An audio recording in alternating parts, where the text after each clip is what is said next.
Vous êtes stupides, dans leurs propres mots. C'est le début de leur grand secret. Dieu est le diable. Et nous sommes déjà en enfer.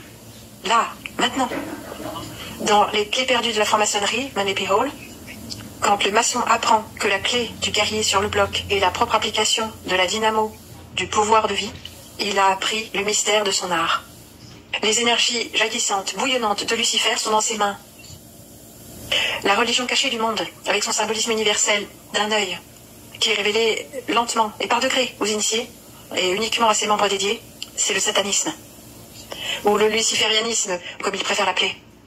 Maintenant, tous les serments prennent tout leur sens, n'est-ce pas? Et les rituels prennent leur sens. Et les sanctions prennent tout leur sens, n'est-ce pas? Et tous leurs signes secrets, les poignées de main, tout ça prend son sens.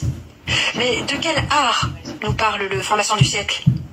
Witchcraft. Quel art? Et là, nous avons du langage des oiseaux. Witch, en anglais, signifie lequel? Quel art? Craft, signifiant art. Mais vous savez bien que witchcraft signifie sorcellerie. Witchcraft. La sorcellerie. La sorcellerie, c'est l'art royal des francs-maçons. Jalousement gardé et réservé pour un petit nombre. Ça, c'est le symbole du satanisme. Et ça, c'est le symbole de la loge de l'étoile d'Orient. Regardez. Satanisme, franc-maçonnerie, paillasons vos yeux.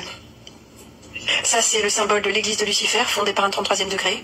Regardez, les guerres et le combat maçonnique dans le dessin. L'église de Satan et Lucifer. Deux faces d'une même médaille. Mais qui d'autre va vous le dire? Ça, c'est la réalité. Et vous croyez que les gens arrivent à des hautes positions en travaillant dur, ou parce qu'ils s'intéressent à la société, ou qu'ils ont des relations avec de l'intelligence et du talent? Non, c'est pas le cas. Ça, c'est le fantasme. Mais la réalité, c'est qu'ils passent tous par la franc-maçonnerie. Il faut que vous vous souveniez que pour eux, Lucifer, c'est le bien. Lucifer, c'est le libérateur, et Jésus, c'est l'oppresseur. Lucifer, c'est le pur amour. Jésus, c'est l'amour impur. Lucifer a quitté le ciel pour toi. Jésus a été crucifié parce que c'était un faux messie. Charles Darwin, le soi-disant père de l'athéisme, de la théorie d'évolution, tout ça, c'était un franc-maçon. Or, les francs-maçons ne sont pas athées, ils ne sont pas admis s'ils ne croient pas dans l'être suprême, comme on dit en français, de la traduction. Dans Duncan's Ritual, je ne prêterai pas mon concours et je ne serai pas présent à l'initiation d'un athée, d'un fou ou d'un imbécile.